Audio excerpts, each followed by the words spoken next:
So, a couple updates on Denise. I had to strap the muffler back up.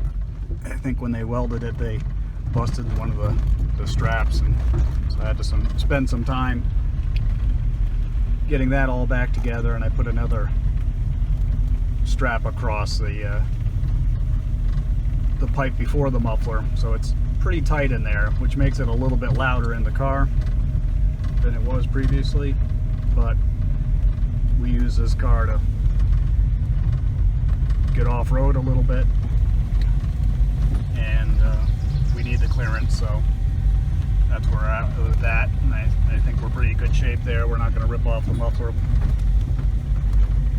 The other big news is that we have a state inspection sticker in this lovely state that we live in, which is probably second only in California regulations.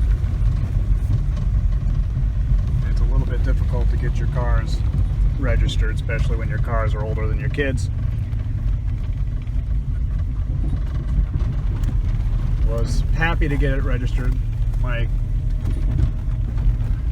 Obviously we redid the whole front end, so it's pretty safe on that end, and but it's a 1992, so it's not a perfect car.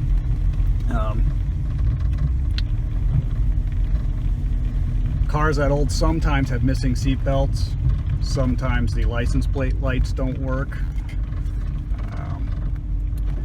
Sometimes the windshield wipers were not very good. One item that the inspector had a real problem with was my horn.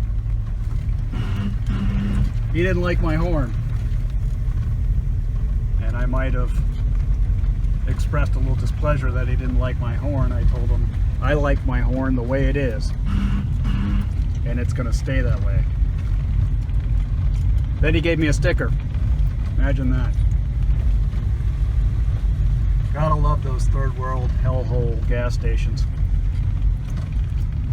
So that's all the news with Denise. I don't think I'm missing anything. Happy hunting, Nimrods.